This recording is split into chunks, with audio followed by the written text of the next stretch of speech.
Madame, Monsieur, bonsoir. Voici les titres que nous allons développer dans ce journal. Après le déferlement de violence des hooligans, se tient depuis quelques instants à Liège une réunion d'urgence du comité exécutif de l'UEFA. La polémique s'amplifie. Des sanctions pourraient tomber en ligne de mire les autorités britanniques. Le 60e anniversaire de l'appel du 18 juin, inauguration cet après-midi par Jacques Chirac aux Invalides du musée de la France libre, une aile consacrée au général de Gaulle et à la France combattante.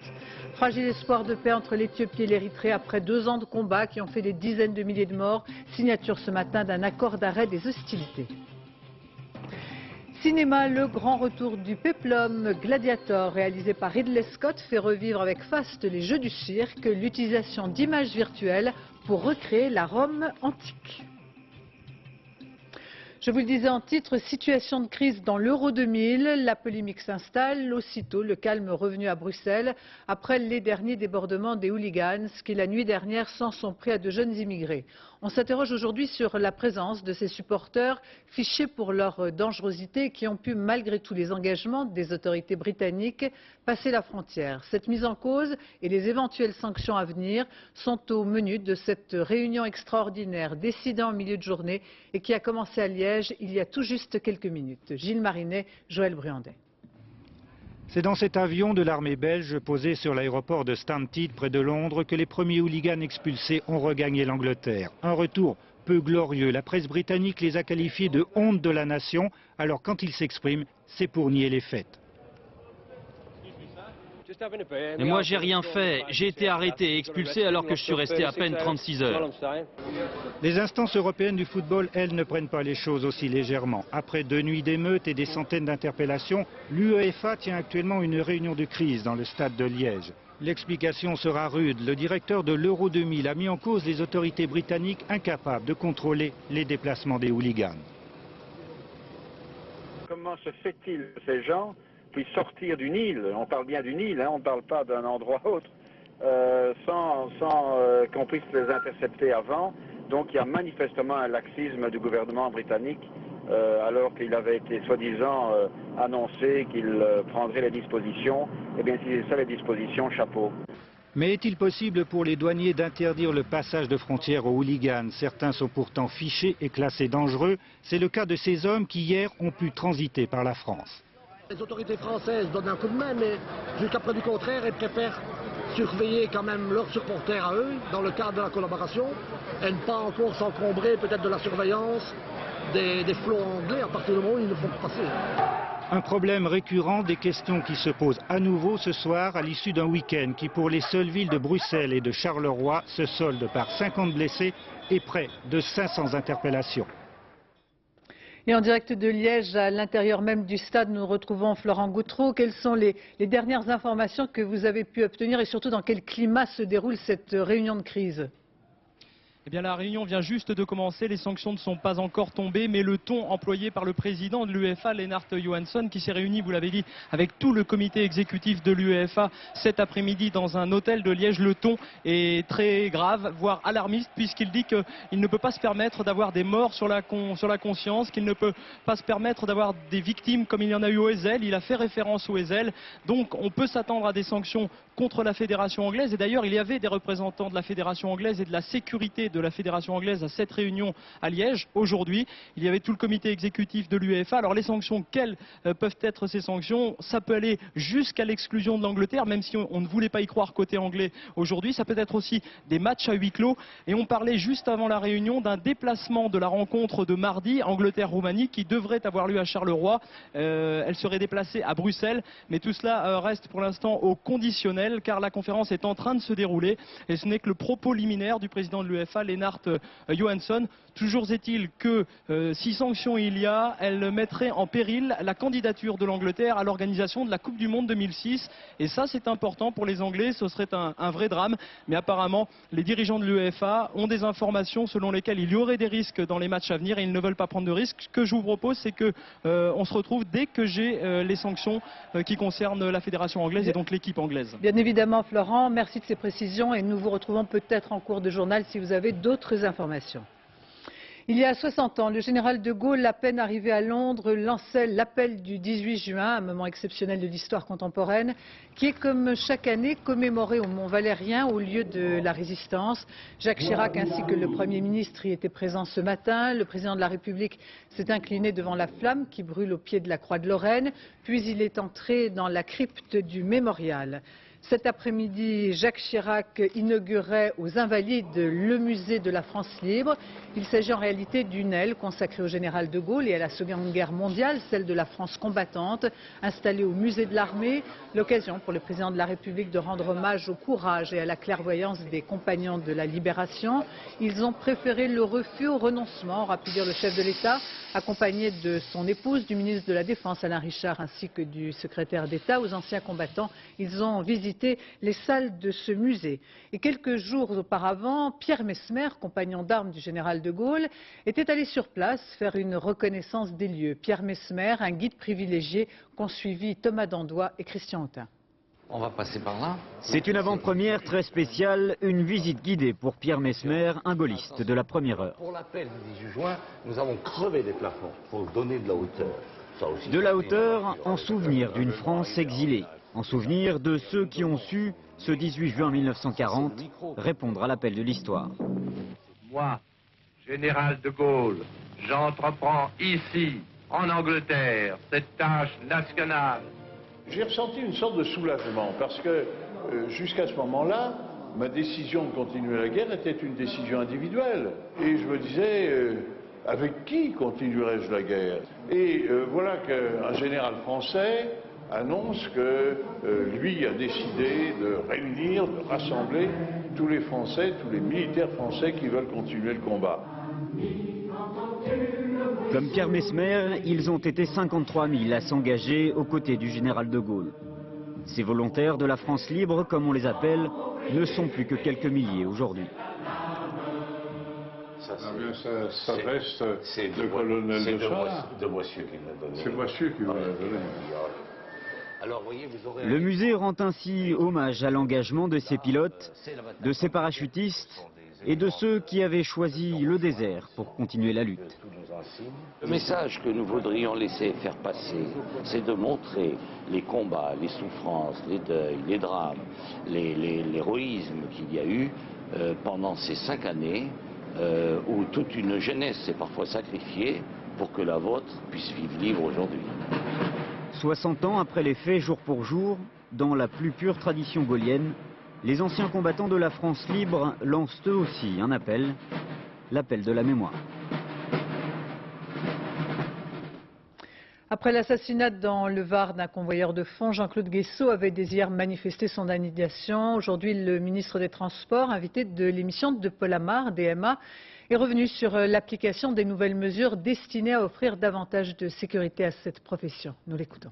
D'ores et déjà, des mesures sont prises et l'ensemble des mesures doivent être prises avant la fin de l'année. Et sans attendre, il faut aider à ce qu'il y ait des protections particulières. Il faut aider à ce que, y compris les convoyeurs de fonds, se trouvent dans des situations où les donneurs d'ordre participent à leur sécurité. C'est-à-dire les grandes surfaces, c'est-à-dire oui, les banques. Les banques, c'est pour la banque qu'il se déplace, c'est pour le donneur d'ordre. Comment vous ne voulez pas qu'ils exigent, au moins qu'ils comptent sur la solidarité quand le problème se pose?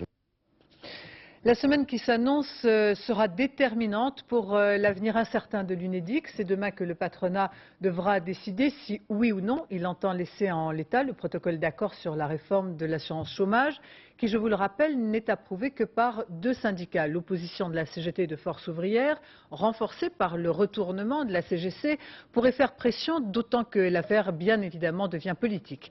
Alors voyons avec Pascal Golomer les différentes questions qui se posent. Que peut-il se passer si le MEDEF maintient ses positions, c'est-à-dire à laisser ou à prendre? Denis Kessler, le numéro 2 du MEDEF, l'avait promis, la négociation de mardi dernier serait la dernière. Mais la réforme de l'assurance chômage n'est pas pour autant sur les rails, beaucoup de questions restent en suspens. Et d'abord, 2 signatures de syndicats suffiront-elles pour que cet accord soit valable? Car seules la CFDT et la CFTC, avec quelques réserves, ont dit oui à la réforme. Ils représentent 30% des salariés. La CGT, FO et la CGC s'y opposent. Officiellement, une seule signature suffit. Mais les non-signataires critiquent déjà un texte minoritaire, une première à l'UNEDIC depuis 1990. Cela influencera-t-il le gouvernement, dont l'agrément est indispensable pour que la Convention s'applique? Martine Aubry n'a pas encore fait connaître sa position. Le MEDEF lui donne jusqu'à la fin de l'année pour juger un texte à prendre ou à laisser, dit-il. Le Parlement devrait également se prononcer. Les leaders de la majorité n'ont pas attendu d'être consultés pour donner leur avis. Il n'y a pas de pôle d'accueil physique. Il faut autre chose que ce qui est proposé. En tous les cas, je ne vois pas la gauche plurielle accepter une démarche aussi libérale, alors qu'elle préconise naturellement un choix différent de progrès social qui n'est pas celui du MEDEF.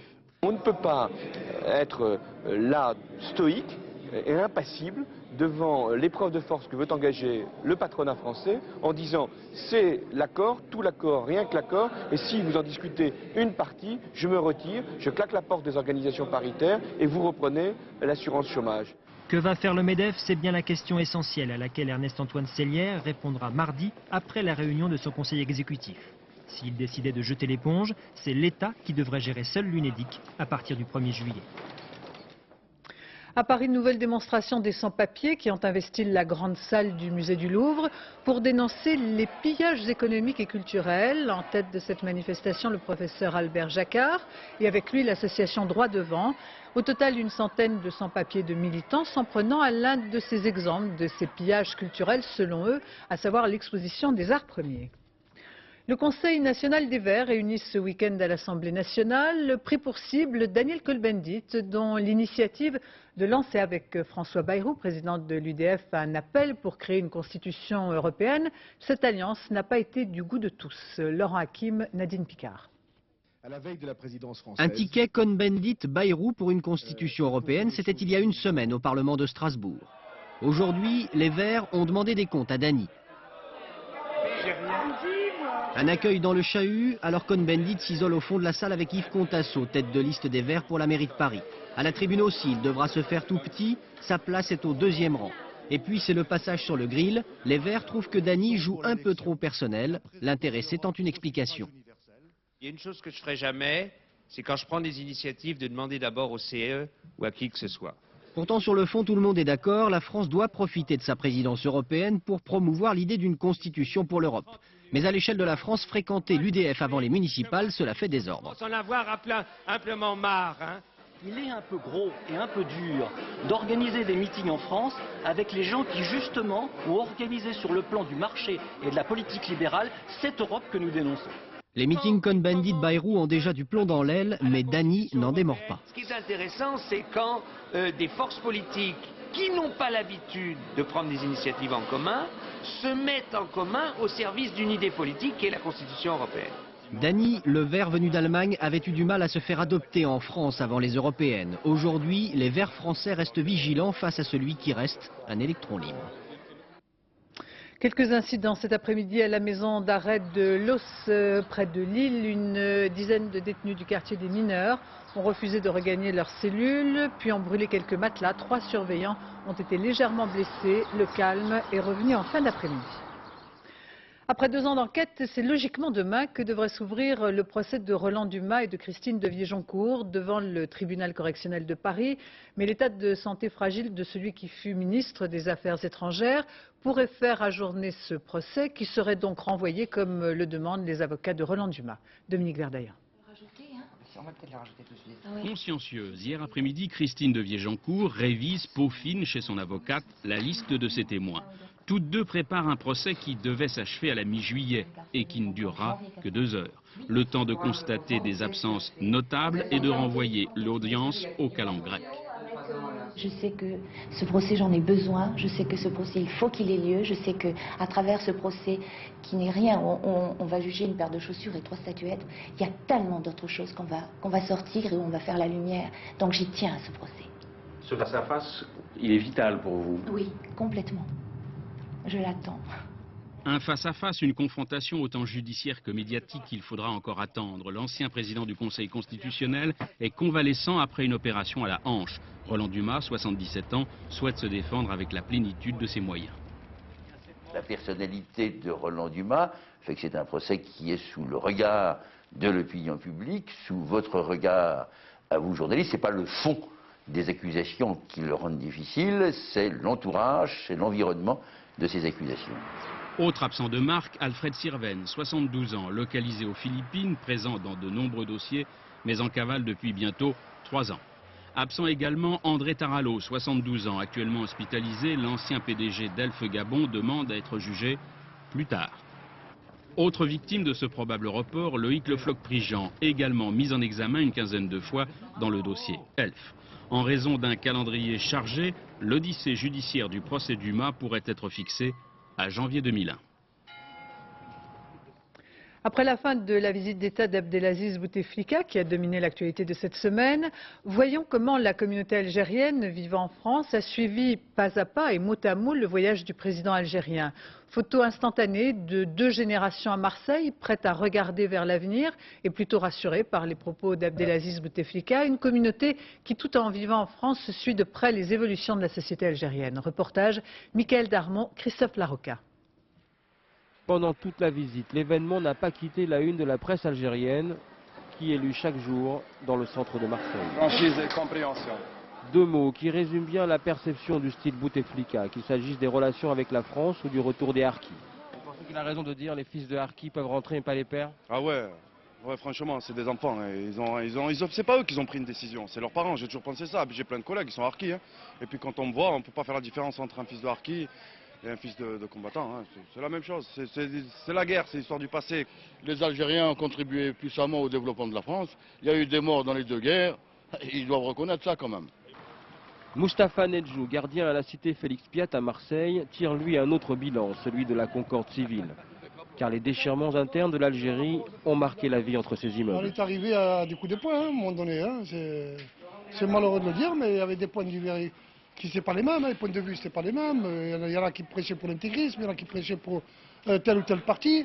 Mais avec Bouteflika, apparemment, je vois qu'il rassemble tous les... Il y a plus de... C'est tout le monde, on y est tous dedans, tout le monde est content. Et depuis l'arrivée de Bouteflika au pouvoir, Mustapha, son fervent partisan, est devenu l'homme fort de la cité. C'est lui qui contrôle les mosquées. C'est un lieu de prière. Alors la prière, tranquille, on donne un respect aux musulmans, à l'islam et à nous-mêmes.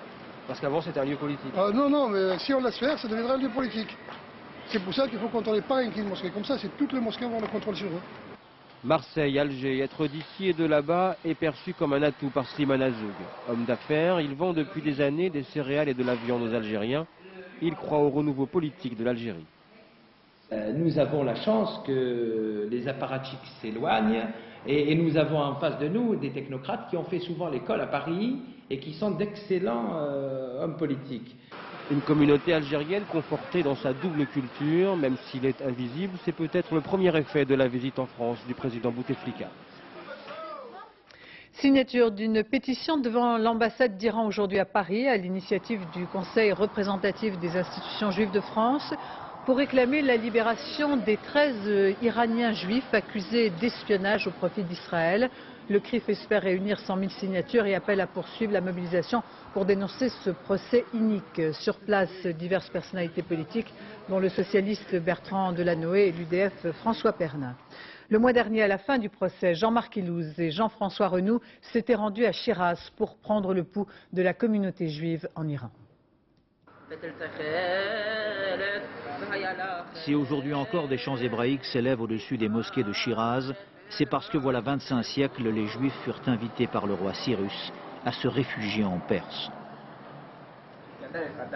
Si depuis 15 mois, les Juifs de Chiraz prient plus fort mais parlent plus bas, c'est parce que la communauté juive d'Iran, encore 30 000 âmes, est inquiète.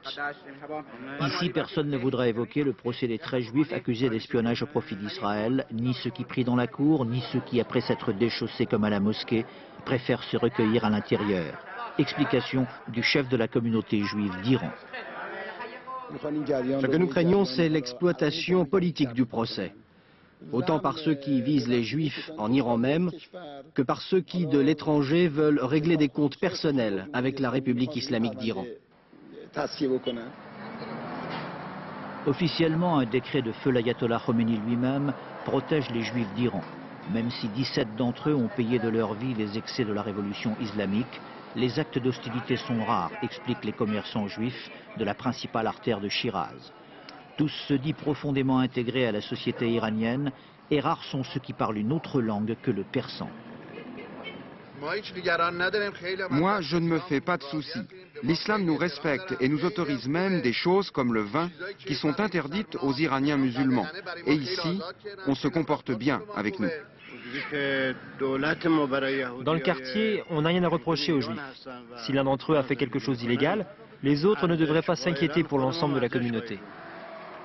Oui, mais voilà, à l'issue de 15 mois de procès à huis clos, on ne sait toujours rien de concret du dossier d'accusation exhibé ici par le juge. Et les avocats iraniens de la défense exigent l'acquittement de tous les prévenus. Dans le secret de leurs prières, les juifs iraniens n'ignorent pas qu'en Iran, le pouvoir judiciaire est aux mains de la puissante minorité conservatrice et que des proches du président Khatami sont eux-mêmes sous les verrous, sans chef d'inculpation crédible. Le verdict des 13 de Shiraz pourrait être annoncé avant la fin du mois. Après plus de 2 ans de conflit, l'espoir de paix entre l'Érythrée et l'Éthiopie, certes un espoir fragile, mais ce matin à Alger, les deux pays ont signé un accord d'arrêt des hostilités qui prend effet instantanément. Au total, cette guerre aura fait des dizaines de milliers de morts, provoquant dans ces pays déjà victimes de la famine et de la sécheresse l'exode de populations exsangues. Commentaire Maryse Burgo. Cette poignée de main entre deux ministres met fin à l'une des guerres les plus sanglantes qu'ait connue l'Afrique ces dernières années. L'un est éthiopien, l'autre érythréen. Cet après-midi à Alger, ils ont accepté l'accord de paix proposé par l'ONU, l'Organisation de l'Unité africaine. Le dirigeant algérien Abdelaziz Bouteflika préside la cérémonie. Il n'est pas mécontent de montrer au monde la contribution de son pays à cette œuvre de paix. La paix, après 2 années de combats et de chocs frontaux dignes de la Première Guerre mondiale. Ligne de front tranchée, vague d'assaut, une guerre frontalière qui ne compte plus ses morts de part et d'autre, 50 000, 100 000, les évaluations vont du simple au double. Ces hommes se sont battus pour quelques centaines de kilomètres carrés de terre désertique. Au début, les Érythréens prirent l'avantage, puis vint le temps de la revanche des Éthiopiens. Aujourd'hui, les uns et les autres se disent victorieux. L'accord de paix crée pourtant une zone de sécurité de 25 km à l'intérieur du territoire érythréen, ici en jaune. À cet égard, il scelle l'avantage sur le terrain de l'Éthiopie. Un déploiement de forces de maintien de la paix de l'ONU est prévu, mais en attendant, des milliers de civils éthiopiens et érythréens vont continuer à souffrir de malnutrition. Car en consacrant une bonne partie de leur budget à l'effort de guerre, les frères ennemis ont dramatiquement appauvri leur population. Et retournant tout de suite à Liège où se déroule en ce moment même la réunion d'urgence de l'UEFA. Florent Gautreau, avez-vous quelques informations supplémentaires et peut-être les premières décisions ?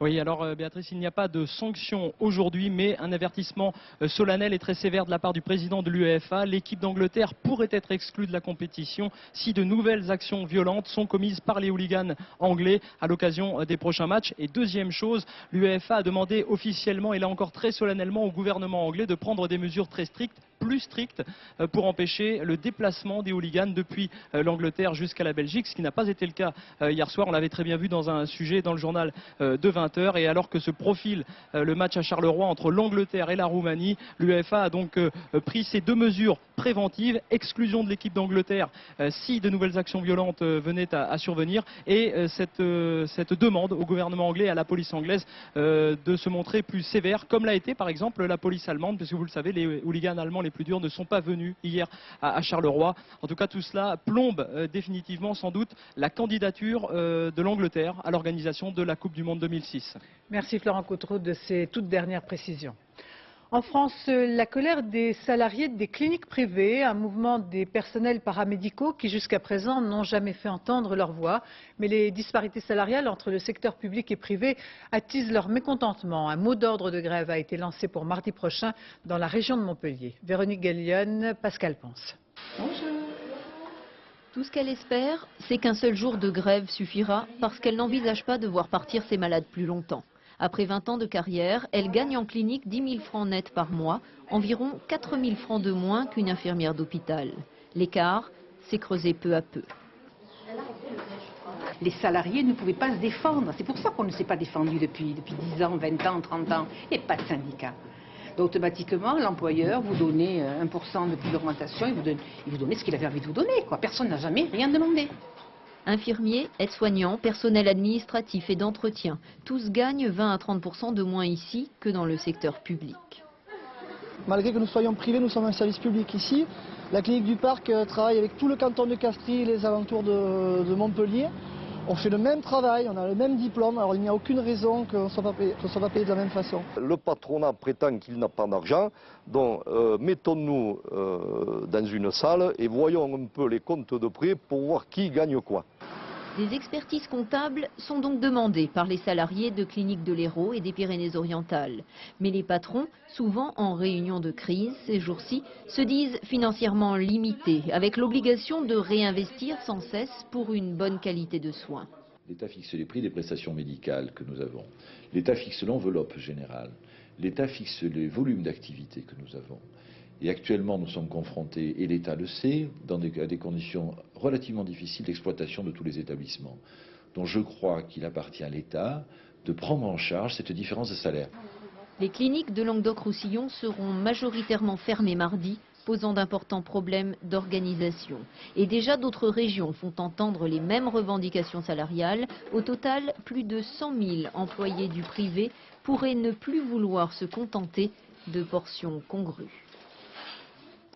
La carte vitale est loin du succès espéré, au point de lancer une campagne de publicité pour convaincre notamment les médecins de l'utiliser avant de recourir aux sanctions. En France, un tiers seulement du corps médical s'en sert. À Paris, ils ne sont que 5% et même les services hospitaliers n'en sont pas totalement équipés. Pierre-Emmanuel Luneau, Cédric Picot. La carte ? Oui, oui.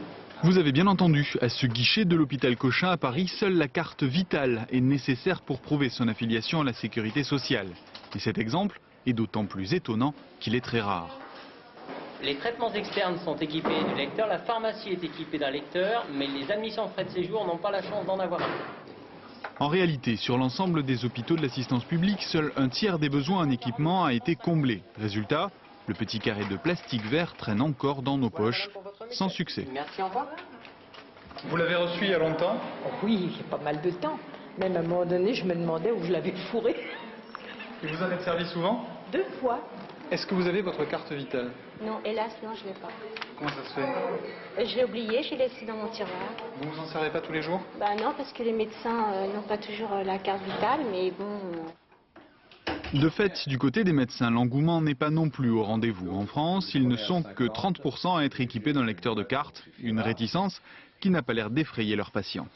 Il y a une confiance qui s'est installée entre nous et voilà. Même sans carte vitale? Même sans carte vitale. La carte vitale n'est qu'une aggravation de la tendance de cette mainmise de la sécurité sociale entre le médecin et son malade. Pas du tout, répond la CNAM. L'objectif est d'abord de faire des économies, 1 milliard de francs par an lorsque tout le monde sera connecté. Mais on en est encore loin, alors après les aides financières, l'heure est venue de sévir. Il faut regarder pour les professionnels qui par esprit de refus systématique pénaliserait les assurés sociaux en ne télétransmettant pas. Cela a un coût et il est donc légitime qu'il y ait une refacturation. Le traitement d'une feuille de soins sur papier coûte 3,50 francs à la CNAM, un coût qu'elle menace de répercuter sur les médecins un peu trop attachés aux traditionnelles feuilles de papier. Voyons à présent cette expérience unique en France qui a pour but de permettre à 3 jeunes adultes autistes de travailler presque comme tout le monde. Ce programme nécessite bien évidemment l'aide à plein temps d'une psychologue et la bonne volonté du personnel de l'entreprise, mais cela en vaut la peine. Tout faire pour sortir de l'isolement et d'un monde du silence, comme le montre ce reportage de Sophie Mézel et Clément Avistian. Cravates, Raphaël, dit. Ce sont les cravates. Pourquoi ce sont les cravates pour moi? Parce que ce jour-là, tu travaillais sur les cravates, il fallait mettre les antivols. Ces images ont été tournées il y a 1 an et demi. À gauche, Raphaël, 20 ans, autiste. Celle qui lui tient le bras, Céline, sa psychologue, lui apprend à ouvrir un carton à l'aide d'un cutter. Le soir chez elle, aux côtés de sa mère, elle aime se repasser ses vidéos, preuve de ses progrès quotidiens et de sa lutte contre son handicap. Comme ça, moi. Chaque matin, depuis presque 2 ans, Raphaël travaille dans la réserve de ce Monoprix du 12e arrondissement de Paris. Un vrai travail, ou presque, puisqu'elle est assistée pratiquement en permanence de Céline, psychologue, spécialiste de l'autisme. Ensemble, elles ont mis sur pied un programme très détaillé de tâches répétitives. Raphaël va chercher les cartons dans les différentes travées en fonction de ce qu'on lui a dit la veille. Donc la veille, tout est pré-programmé en fait pour assurer Raphaël. Voilà, tu as tout à fait raison. Pour que Raphaël réussisse à s'adapter, il a fallu compter sur la participation de tout le personnel du magasin, à commencer par son directeur. Il faut que tu patientes 2 secondes que Muriel te les mette en place et à partir de là, tu vas aller les mettre dans le magasin comme tu l'aurais fait quand on n'est pas là. D'accord? On n'est pas là non plus, non. Bon, ben voilà. Contrôle-toi. Voilà. Oui, mais monsieur le Couda, il m'embête. Je t'embête? T'es sûr que je t'embête? Il rigole. Il rigole. Non, je t'embête pas vraiment. Non. Je pense pas. Hein? Chacun ici prend le temps de lui expliquer, accepte ses angoisses et sa différence. Et ça marche. Petit à petit, Raphaël devient de plus en plus autonome. L'objectif de notre projet, c'est qu'il y ait des tuteurs d'entreprise, c'est-à-dire des salariés volontaires qui prennent en charge le travail de Raphaël, pour que justement le coach, l'accompagnateur puisse s'estomper peu à peu et que sa présence, bien entendu, ne soit plus aussi nécessaire. Toujours accompagné de sa psychologue, Raphaël se rend dans une salle de gym. Cela fait aussi partie d'expérience. Pour se souvenir de son programme, Raphaël, qui ne peut ni lire ni écrire, consulte ses dessins et de mémoire qui structurent sa pensée. Regarde quand même. Tu continues à pédaler, hein. Ici, la jeune femme travaille la coordination de ses mouvements, acquiert une autre perception de son corps et apprend au passage à assumer la présence d'étrangers, difficulté caractéristique de l'autisme. Il y a 2 ans, Raphaël n'exprimait aucune émotion, ni joie, ni tristesse. On ne veut pas la caméra. Aujourd'hui, elle partage, elle dialogue. L'autonomie complète, elle n'y arrivera probablement jamais, mais grâce à ce programme, sa vie s'est considérablement adoucie.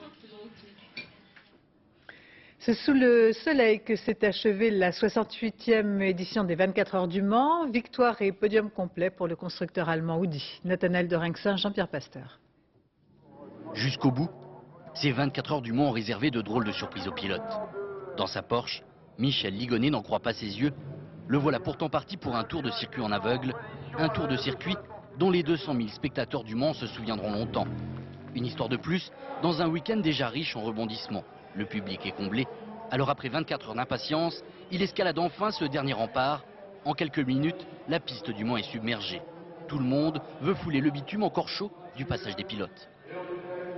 Je trouve ça super, l'ambiance, les voitures, le bruit, et la nuit on voit avec les phares, les freins qui chauffent et tout, c'est super. Et que dire de la performance des Audi?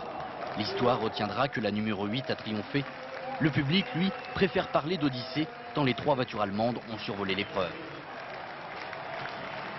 Le problème, c'est que Audi était un peu trop fort, quoi. Donc il n'y a pas eu tellement de bagarres en tête. Et puis c'est dommage pour la Courage, parce qu'on est supporters de Courage. Courage, du nom de cette voiture 100% française, une écurie privée et 4e au Mans, voilà peut-être la plus grosse surprise du week-end. Henri Pescarolo peut avoir le sourire. Ces jeunes pilotes se sont parfaitement sortis des nombreux pièges présents sur le circuit. Ce week-end, près de la moitié des participants ont abandonné.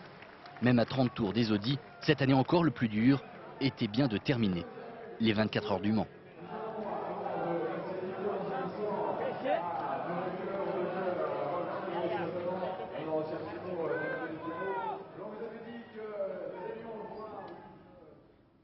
Football, Amsterdam en fin d'après-midi, les Espagnols offensifs se sont imposés 2-1 face aux Slovènes pour le match de la 2e journée du groupe C de l'Euro 2000.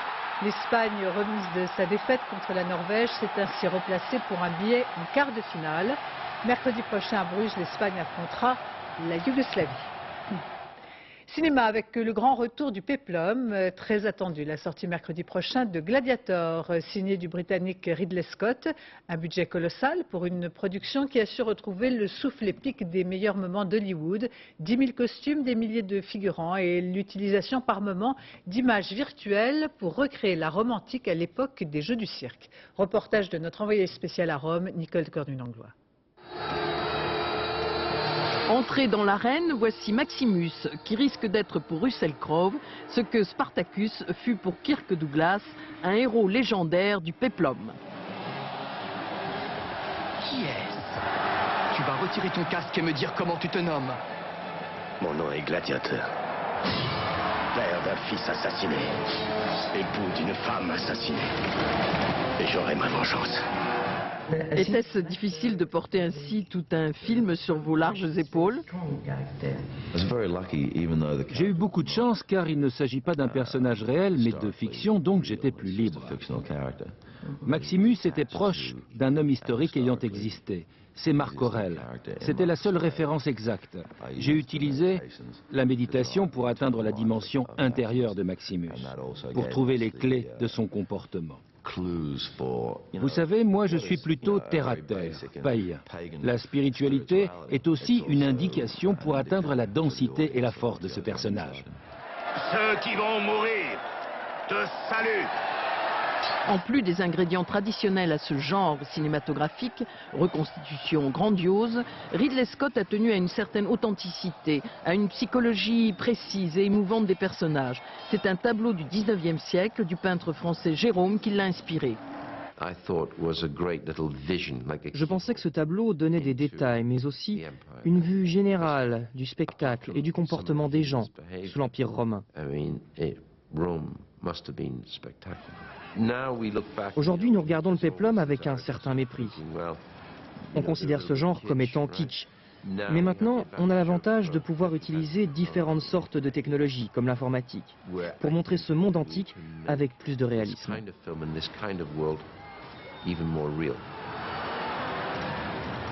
Votre empereur est heureux de vous offrir les barbares de Carthage. Drame intimiste, destin tragique, vengeance implacable, ce gladiateur-là ne manque pas de grandeur. Ainsi se termine ce journal. Je vous en rappelle le principal titre après le déferlement de violence des hooligans. À Liège, une réunion d'urgence du comité exécutif de l'UEFA qui menace d'expulser l'équipe d'Angleterre de football si de prochains incidents avec les hooligans explosent. L'UEFA pointe le doigt vers le gouvernement britannique pour qu'il prenne des mesures efficaces pour empêcher donc de nouvelles perturbations. Dans un instant, la météo Nathalie Riouet, 20h50 votre film du dimanche, Le Grand Pardon avec Roger Hanin, minuit 15 le dernier journal, Laurence Ostolaza, demain à 7h50 dans les 4 vérités, Gérard Morin recevra le secrétaire national à la coordination et à la trésorerie du Parti Socialiste, à 13h le journal avec Karel Gessler, Rachid Arabe, amateur vous retrouverez Claude Sérillon. Je vous remercie de votre attention, excellente fin de soirée sur France 2.